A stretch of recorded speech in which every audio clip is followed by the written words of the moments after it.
Sekarang juga, inilah dia rincian gaji pegawai pemerintah dengan perjanjian kerja tahun 2025.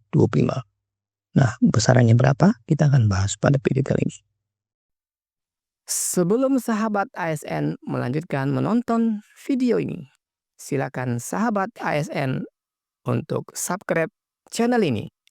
Karena setiap bulannya kami akan memberikan bonus pulsa untuk 2 orang sahabat ASN jika channel ini sudah mencapai 100.000 subscriber. Baik sahabat ASN, kembali di channel Zona ASN, zona seputar dunia pegawai negeri sipil dan pegawai pemerintah dengan perjanjian kerja.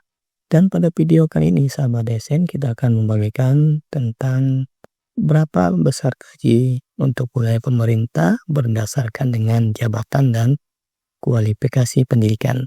Nah sahabat ASN, ini adalah edaran terbaru dari Menpan RB tahun 2025 tentang tata cara penetapan gaji pegawai pemerintah dengan perjanjian kerja berdasarkan jabatan dan kualifikasi pendidikan sahabat ASN.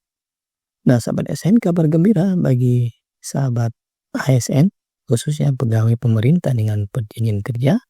Kementerian Pendayagunaan Aparatur Negara dan Reformasi Birokrasi itu telah mengeluarkan regulasi terbaru mengenai penetapan gaji pegawai pemerintah dengan perjanjian kerja yang disesuaikan dengan jabatan dan kualifikasi pendidikan. Nah, aturan ini itu tertuang dalam surat keputusan Menpan RB nomor 94 tahun 2025 tentang golongan gaji pegawai pemerintah dengan perjanjian kerja di tahun 2025. Nah, surat ini itu menjadi landasan penting dalam sistem penggajian pegawai pemerintah dengan perjanjian kerja, kemudian memastikan adanya keadilan dan kesesuaian antara kompetensi, tanggung jawab pekerjaan dan imbalan yang diterima. Nah, sahabat ASN dimanapun Anda berada, ya, meskipun surat keputusan ini tidak secara eksplisit merinci gaji berdasarkan jabatan dan kualifikasi pendidikan, namun secara detail dalam bentuk matriks yang kompleks penetapan golongan P3K yang menjadi dasar penggajian itu sangat erat kaitannya dengan kedua faktor tersebut sahabat ASN. Nah, sahabat ASN dalam lampiran 1 keputusan Menteri Pendayagunaan Aparatur Negara dan Reformasi Birokrasi bernomor 94 tahun 2025, di situ jelaskan tentang golongan gaji pegawai pemerintah dengan perjanjian kerja mulai dari golongan pemula itu masuk di golongan 5, kemudian golongan terampil itu masuk golongan 6 dan 7, kemudian mahir itu masuk golongan 9 dan penyidia masuk golongan 11 dan ini merupakan untuk jenjang pendidikan diploma 2 atau diploma 3 sahabat ASN. Kemudian ahli pertama itu masuk di golongan 9 dan 10. Ini berlaku pada jabatan dengan syarat kualifikasi pendidikan minimal magister linear atau pendidikan profesi. Kemudian berikutnya untuk ahli muda itu masuk di golongan 11.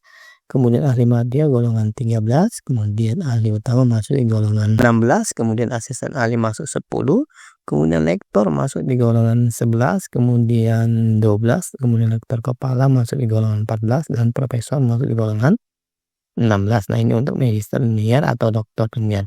Nah, sahabat ASN, kemudian di lampiran kedua dijelaskan ya bahwa golongan gaji pegawai pemerintah dengan perjanjian kerja jabatan pelaksana di mana untuk yang memiliki jenjang pendidikan SD itu golongannya masuk di golongan 1, kemudian SLTP sederajat itu masuk golongan 3, kemudian SLTS sederajat atau diploma 1 masuk di golongan 5, kemudian diploma 2 yang linear itu masuk di golongan 6, kemudian diploma 3 linear masuk di golongan 7, kemudian S1 atau diploma 4 itu masuk di golongan 9 sahabat ASN.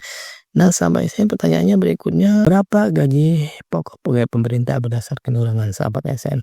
Nah, berdasarkan informasi dari lampiran resmi keputusan Menpan RB nomor 94 tahun 2025 ya, berikutnya adalah rincian gaji pokok pegawai negeri dengan perjanjian kerja berdasarkan golongannya. Yang pertama adalah golongan 1 itu sebesar 1,794.000, kemudian golongan kedua itu sebesar 1.960.000, kemudian golongan 3 itu 2.126.000, kemudian golongan keempat itu sebesar 2.300.000, kemudian golongan kelima itu sebesar 2.400.000, kemudian golongan keenam itu 2.695.000 rupiah.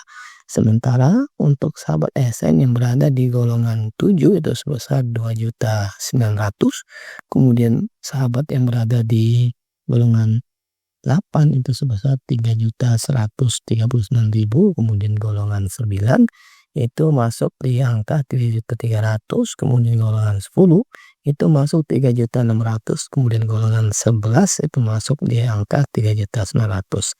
Nah, sementara ASN yang berada di golongan 12 itu sebesar 4.200.000, kemudian sahabat SN yang berada di golongan 13 itu masuk di angka 4.500.000. Nah, sementara sahabat SN yang berada di golongan 14 itu berada di angka 4.800.000, kemudian di golongan 15 itu di angka 5.200.000, dan golongan 16 itu di angka 5.600.000, dan terakhir adalah golongan 17 itu berada di angka 6.049.000 rupiah, Bapak Ibu. Nah, sahabat SN dimanapun Anda berada, dengan penetapan golongan P3K ini maka menjadi acuan ya untuk Bapak Ibu sebagai penggajian di setiap bulannya sahabat SN. Nah, sahabat SN berikutnya, sahabat SN dengan edaran terbaru ini diharapkan sistem penggajian pegawai pemerintah dengan penggaji kerja itu menjadi lebih transparan dan memberikan kepastian bagi para tenaga honorer yang telah diangkat menjadi P3K maupun bagi calon pelamar di masa-masa yang akan datang, Bapak Ibu. Nah, terima kasih sahabat SN sudah menonton video ini. Sehat-sehat selalu ya. Selamat untuk sahabat SN yang diangkat menjadi pegawai pemerintah dengan perjanjian kerja. Semoga sukses di lingkungan kerja barunya. Terima kasih sudah menonton. Ya, kita akhiri. Assalamualaikum warahmatullahi wabarakatuh. Sampai jumpa di video berikutnya.